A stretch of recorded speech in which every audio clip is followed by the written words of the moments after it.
മുസ്ലിമായ, അതല്ലെങ്കിൽ ഒരു മുസ്ലിം ഒരു പോസ്റ്റിലേക്ക് എത്തിയാൽ, അല്ലെങ്കിൽ ഒരാൾക്ക് പ്രത്യേകമായ അധികാരങ്ങൾ കിട്ടിയാൽ, അവകാശങ്ങൾ കിട്ടിയാൽ അതിനെ വ്യാപകമായ തെറ്റിദ്ധാരണകൾ പ്രചരിപ്പിക്കുക. എന്നാൽ അങ്ങനെ പ്രചരിപ്പിക്കുന്നവർ ചെയ്യേണ്ട ഒരു മര്യാദ, എല്ലാവരും ചെയ്യേണ്ട മര്യാദ, കേരളത്തിലെ കൃത്യമായ സ്ഥിതിവിവര കണക്കുകൾ പുറത്തുവിടുകയാണ്. അതാണ് തയ്യാറാവേണ്ടത്.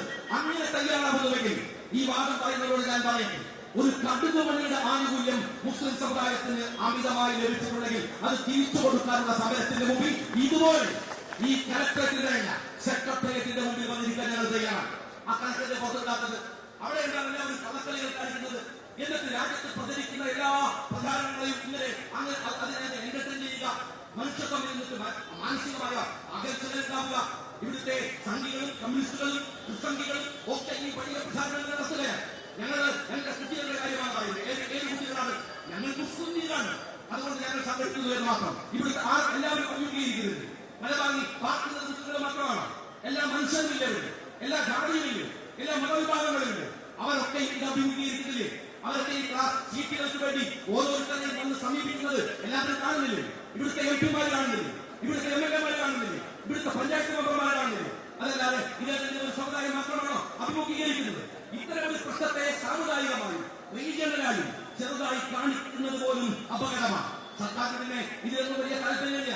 താല്പര്യങ്ങൾ വേറെ ചില കാര്യങ്ങളിലാണ്. നമ്മൾ കണ്ടത് 2-3 ദിവസമായി മറ്റേ കച്ചവടവുമായി ബന്ധപ്പെട്ട വലിയ വിവാദം വന്നുകൊണ്ടിരിക്കുക. അതിന്റെ വിവാദം നേരത്തെ മുന്നിട്ട് പറഞ്ഞ അതിന്റെ പറയുന്നത് ഇതൊന്നും വിഷയമില്ല. എത്രയോ കുട്ടികൾ SSLC കഴിഞ്ഞ് മികച്ച മാർക്ക് നേടി വന്ന കുട്ടികൾ റോട്ടിലാണ്, സീറ്റില്ല. അതൊന്നും പ്രശ്നമില്ല. ഒരു ബാറിന് 2.5 ലക്ഷം രൂപ വെച്ചാണ് മന്ത്രിയുടെ ഓഫീസ് നേരിട്ട് വാങ്ങാൻ ശ്രമിക്കുന്നത് എന്ന ആരോപണമുണ്ടായി. ആരോപണമുണ്ടായപ്പോ അതിനെക്കുറിച്ച് വർത്തമാനം പറയാൻ വന്നത്, വിശദീകരിക്കാമെന്നത് എന്താണ്, ടൂറിസം ഡിപ്പാർട്ട്മെന്റ്. കേരളത്തിലെ പ്രതിപക്ഷ നേതാവ് ചോദിക്കുന്ന ചോദ്യമുണ്ട്, ഈ മദ്യമേഖലയുടെ പ്രശ്നം വരുമ്പോ എന്തിനാ ടൂറിസം ഡിപ്പാർട്ട്മെന്റ് വരുന്നതാണ്? അതെന്ത് ചോദ്യം മനസ്സിലായില്ല. ഇവിടുത്തെ എല്ലാ വകുപ്പിലും കൈയിടാൻ അർഹതപ്പെട്ട രാജാവിന്റെ മകനല്ലേ ഈ ടൂറിസം ഭരിക്കുന്നത്? പിന്നെ സ്വാഭാവികമായി അവർ വന്ന് ചോദിക്കും. അവരെ ചോദ്യമില്ലാണ്. ഈ രാജകൊട്ടാരത്തിൽ വേറെ ആരാണ് പത്ത് പ്രതികരണം? തക്കളന്റെ സർവ്വാധികാരവും രാജാവിന്റെ മകനും മകൾക്കൊക്കെയാണ്, മരുമോനൊക്കെയാണ്. അത് വേറെ ടൂറിസം വകുപ്പ് വന്ന് കക്കാൻ പാടില്ല എന്നാണ്, മദ്യവകുപ്പ് വന്ന് കക്കാൻ പാടില്ല എന്നാണ് ടൂറിസം വകുപ്പിന്റെ ആജ്ഞ. അത്രയാണ് ആ ചോദ്യത്തിന്റെ അർത്ഥമായിട്ട് ഉള്ളൂ. ആരാണ് വേറെ പറഞ്ഞതെന്നാണ്. എന്നിട്ട് രസത്തിന്റെ കാര്യമല്ല, ക്രൈംബ്രാഞ്ച് പറഞ്ഞതാണ് രസം. ക്രൈംബ്രാഞ്ച് പറഞ്ഞത് ഇതിനൊന്നും തെളിവില്ലാന്നാണ്. സത്യത്തിൽ ക്രൈംബ്രാഞ്ചിന് വെളിവില്ല എന്ന് പറയുന്നതാണ് കുറച്ചുകൂടെ നല്ല കാര്യം. കേരളത്തിലെ പോലീസിന്, ഇവിടുത്തെ പോലീസിന്, ഇവിടുത്തെ ക്രൈംബ്രാഞ്ചിന്, ഇവിടുത്തെ എന്താണ് എക്സൈസിന്, ഇവിടുത്തെ എന്താണ് ഇവിടുത്തെ വിജിലൻസിന്, അവർക്കൊക്കെ ആൾക്കാർ വെളിവുള്ളത് മുഖ്യമന്ത്രി പറയുന്നതും അല്ലെങ്കിൽ അവർ പറയുന്നതും അല്ലാതെ ഏറ്റവും മൗലികമായ പ്രശ്നങ്ങളിൽ നിന്ന് ജനങ്ങളുടെ ശ്രദ്ധയെ തിരിച്ചുവിടുക. രാജ്യത്ത് മുഴുവൻ വ്യാപകമായ ഓർത്തോകുട്ടികൾ ഒരു ഗുണ്ടയുടെ സ്വീകരണം ഒരു ഡിവൈഎസ്പി പറ്റിയിരുന്നത് വലിയ വാർത്തയായി. സത്യത്തിൽ ഞാൻ ആ ഡിവൈഎസ്പിയെ കുറ്റം പറയുന്നില്ല.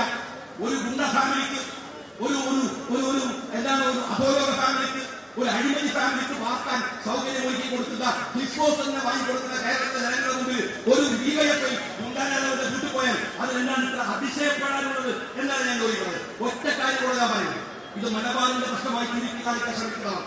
ഇതൊരു സമുദായത്തിന്റെ പ്രശ്നമായി ചുരുക്കി കാണിക്കാൻ ശ്രമിക്കുന്നതാണ്.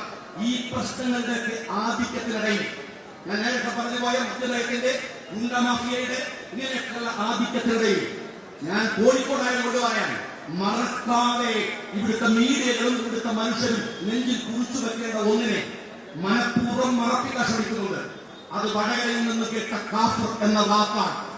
ആര് മറന്നാലും, ഏത് ഗവൺമെന്റ് ഏത് തരത്തിൽ മറന്നാലും അത് ചെയ്തവരെ അടപടലം പിടികൂടുന്നത് വരെ, അത് പാർട്ടിയുടെ സെക്രട്ടറിയുടെ വീട്ടിനകത്ത് പാർക്കുന്ന ഒന്നുപോലാണെങ്കിലും അവനെ പിടിച്ച് നിയമത്തിന്റെ മുമ്പിൽ കൊണ്ടുവരുന്നത് വരെ ഈ രംഗത്ത് മറക്കാതെ മുസ്ലിം ലീഗിലെ പ്രവർത്തകന്മാർ ഉണ്ടാകുമെന്നുകൂടെ ഈ സമരമുഖത്ത് വെച്ച് ഓർമ്മിപ്പിക്കുവാൻ ഞാൻ ആഗ്രഹിക്കുന്നു. എല്ലാ അഭിവാദ്യങ്ങളും നേർന്നുകൊണ്ട് ഈ മനുഷ്യന്റെ പ്രശ്നത്തിൽ കേരളത്തിലെ മനുഷ്യന്റെ കൂട്ടായ്മയെ, രാഷ്ട്രീയ കൂട്ടായ്മയെ ആവശ്യപ്പെട്ടുകൊണ്ട് അഭിവാദ്യങ്ങൾ നേർന്നുകൊണ്ട് നിർത്തുന്നു. ജയ്.